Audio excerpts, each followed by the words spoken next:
Hello YouTube, I'm Varun. I'm 23 years old and I'm a student pilot in India right now, and I'm studying for DGC exam side by side as I'm undergoing my flight training.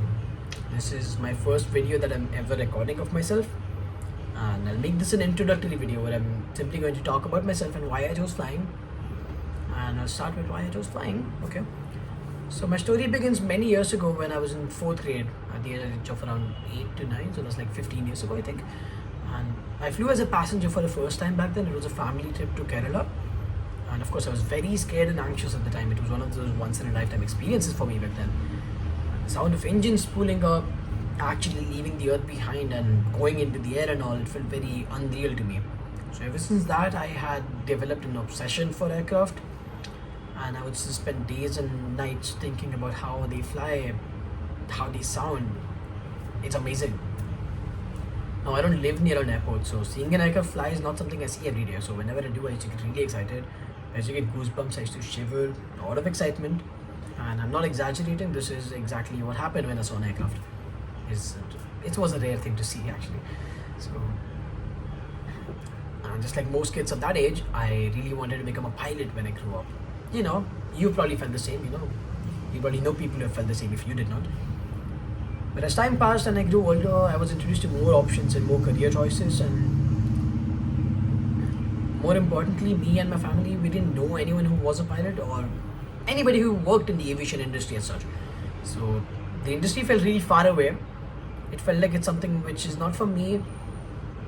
I'm not cut out for that, that's what I thought. And that's it, we didn't bother that much about it back then.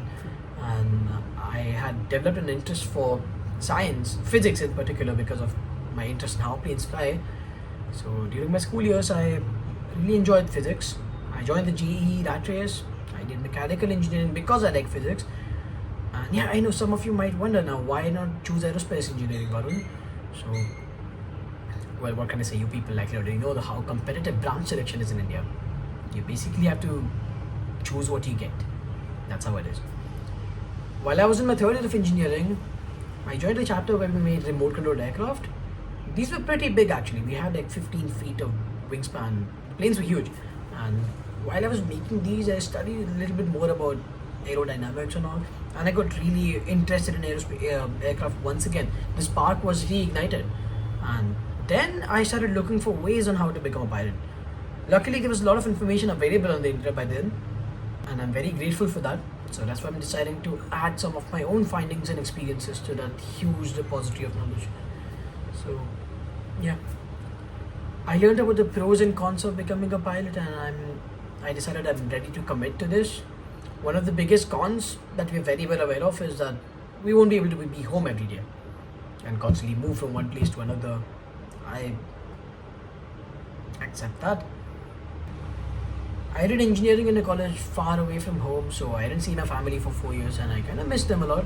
So I thought, these last years of my flight training, after which I'll hopefully be employed, I kind of want to see my family as often as I can. So I chose the FTO, which is the closest to my home, and luckily happened to be really good as well. I'm enjoying my stay over there. They have nice Cessnas, they're amazing to fly. And in the coming few days, I'll upload a few more introductory videos to get yourself to familiarize with me. And then I'll be uploading study content, starting with meteorology. I will also upload major updates that happen with my training progression. And I know one more thing that you don't find a lot of resources online about is actual flight training. Most of the stuff you would find on the internet is about theory subjects, and they're very paper focused, how to study, what to study, all that. It's very important, obviously, I'm going to be doing the same as well. But I plan to share with you what you get to learn inside the cockpit as well. And of course, keep in mind, I have not completed my training yet. I'm still a student pilot and I'm not an instructor myself. So do take it with a grain of salt. Yeah, I will end this here. And I'll upload a few more introductory videos in the coming days. Let's see how it goes. Bye.